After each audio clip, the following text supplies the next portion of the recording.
আমি আজকে দেখাবো কিভাবে খুব সহজে ছবি আঁকা যায়।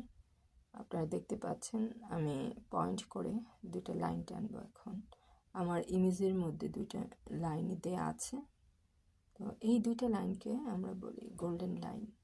এই গোল্ডেন লাইন আমি আমার ইচ্ছা মতো করে নিতে পারি যে আমি কিভাবে মেজারমেন্ট নিলে আমি সুবিধা মতো ছবিটা সঠিকভাবে প্রফেশনালি আমি আঁকতে পারবো।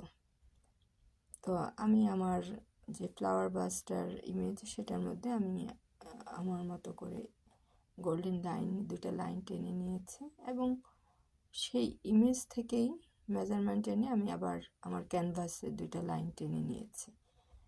এখন স্টিল লাইফ ড্রয়িং করতে গেলে একটা জিনিস মাথায় রাখতে হবে, আপনার যে ইমেজটা আপনি প্রিন্ট করলেন সেটার মেজারমেন্টে আপনার ক্যানভাসটা হতে হবে এবং হুবহু একই মেজারমেন্টে গোল্ডেন লাইন ড্রয়িং করতে হবে এবং সেই লাইন থেকে আপনার যে অবজেক্ট বা যেটাই আপনি ড্রয়িং করেন সেটার মেজারমেন্টটা নিতে হবে।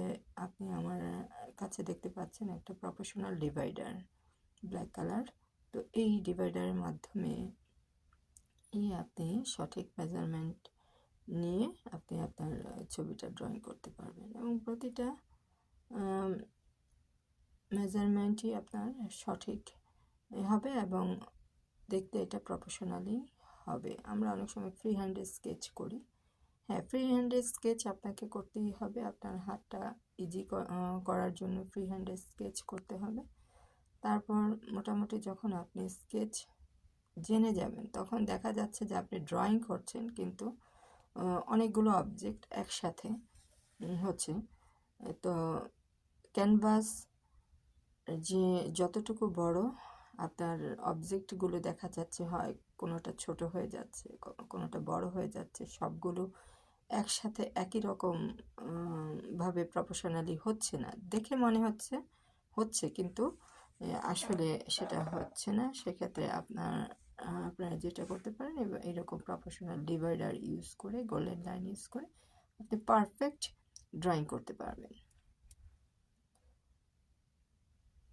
আপনারা দেখতে পাচ্ছেন যে কীভাবে আমি পয়েন্ট করে আপনি ছোট ছোট ডট করে ড্রয়িং করতে পারেন। যারা এক্সপার্ট হয়ে গেছেন তারা কুইকলি করে ফেলতে পারেন, কিন্তু যেটা গোল্ডেন লাইনটা আপনার ইউজ করতে হবে যদি আপনি খুব ভালো আর্টিস্ট হতে চান বা খুব একদম নিখুঁত কোনো কিছু ড্রয়িং করতে